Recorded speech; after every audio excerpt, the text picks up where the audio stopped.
How are we doing, diggers? I do hope you're all well. Welcome back to the shop, and it's another busy week for us here, and as we've had a relatively large collection come in, I thought I'd do a quick video of what it's like when we get a collection in, the process of acquiring it and getting it into the shop and what that looks like. So a week ago we were given a call by a family member of somebody who had moved away who wanted to sell their record collection, and I went in to give it a valuation. It was a bit different this time because usually I'm with the person that's selling it. However, he'd moved abroad, didn't actually get to talk to him. So what I did instead is wrote down a very comprehensive valuation of the collection and did it box by box basically, and wrote down all the valuations and the key bits.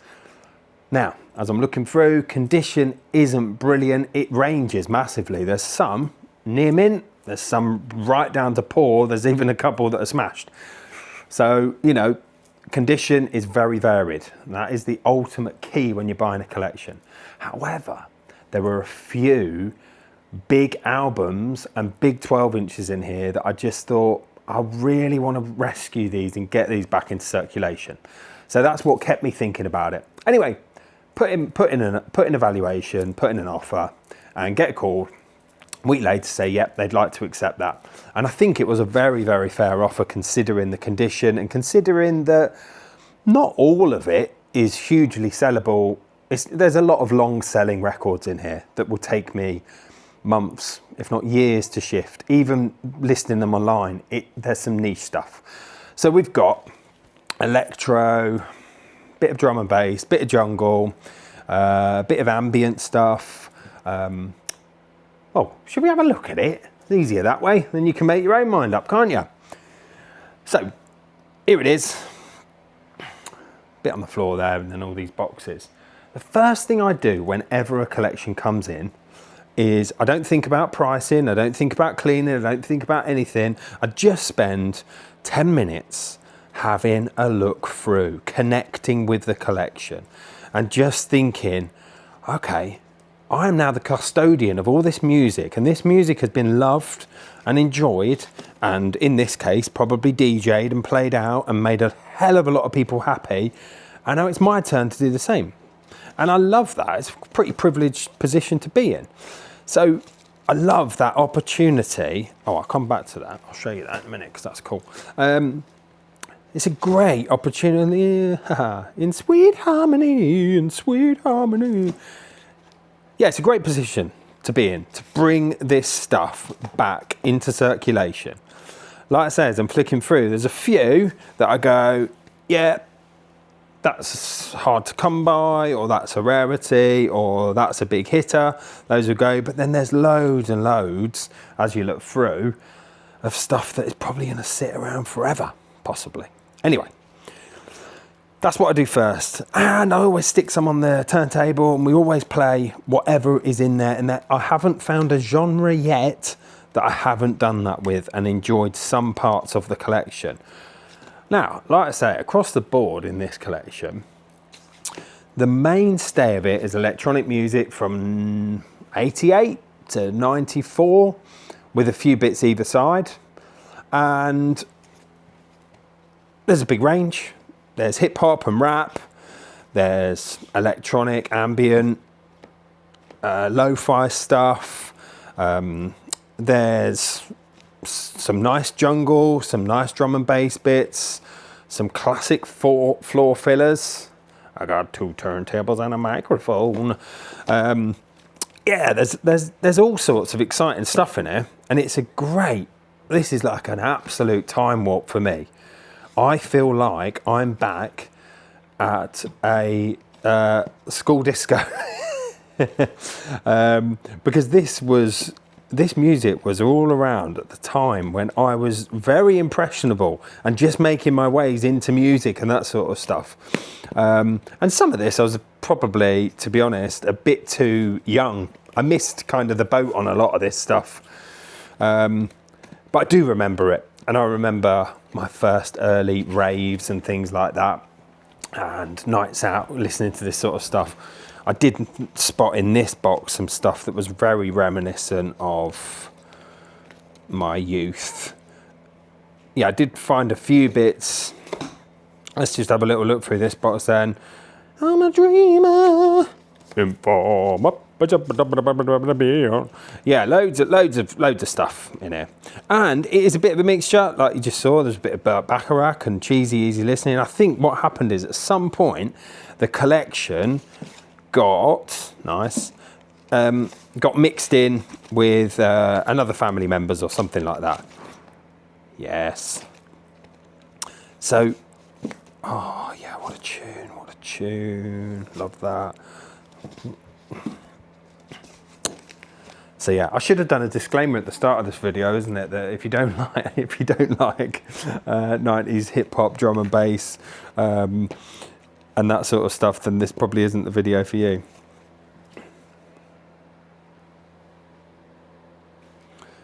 So yeah, some good bits. Now this box is some of the stuff that was making me want to grab the collection in the first place. They're always good sellers. Oh yeah, some of the Mowax stuff. So Mowax, I'm a big fan of that label, and there's some of the samplers in here from the Heads album. I did have the nice box set of that in, but sadly sold, should have kept it. Oh yeah, and then some stuff that is way outside of this collection. 9 Inch Nails, I suppose it's electronic rock, isn't it? What's that? So we got the first single there. That's the first single, isn't it? And second EP. Downward Spiral as well. All originals, obviously. I got fam on it. Sorry, I just can't help but sing as I go through some of these. But as I said, condition is a little bit varied, a little bit ropey on some of these. And I have found some that's sensational. Anyway, but yeah, on the majority, there's some absolutely brilliant stuff across a range of electronic genres in here.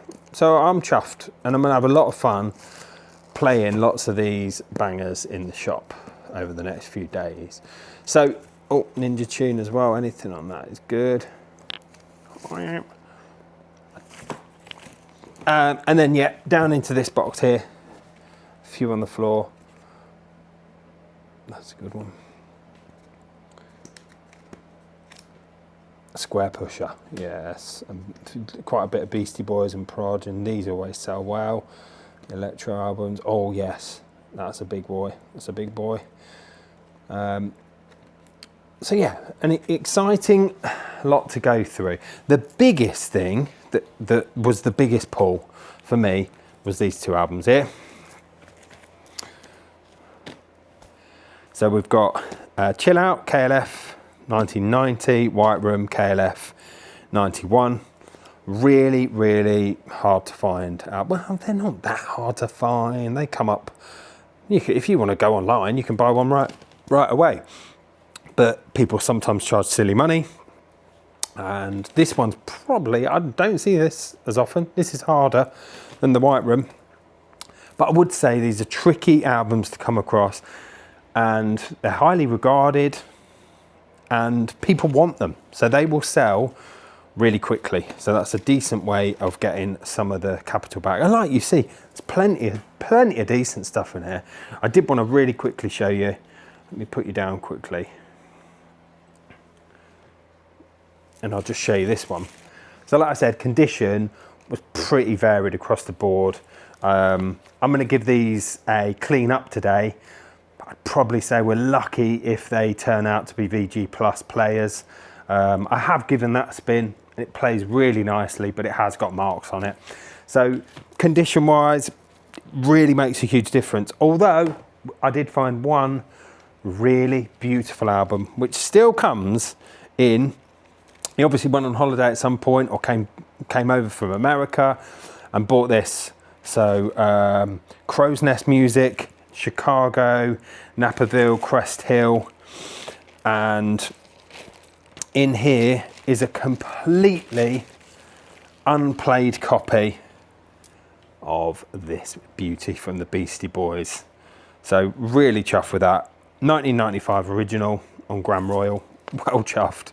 And like I say, it's just stayed in there. So we obviously bought it and it's just stayed in that bag. So that is utterly mint, never played. So that's pretty cool. But like I say, most of it, we're talking heavily DJ'd.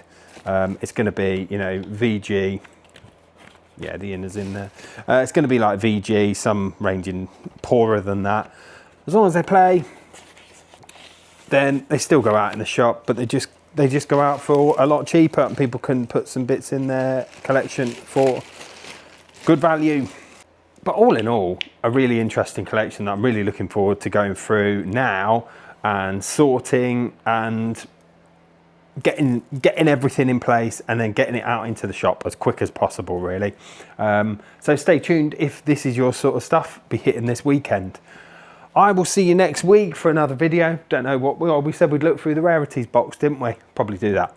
All right, thank you again. I massively appreciate your support in such a short amount of time over here on YouTube. So thank you ever so much. And I do enjoy doing these long rambly videos because it just gives us an opportunity to go into a bit more detail. So that's quite cool. Anyway, hope you enjoyed today's little look through that collection.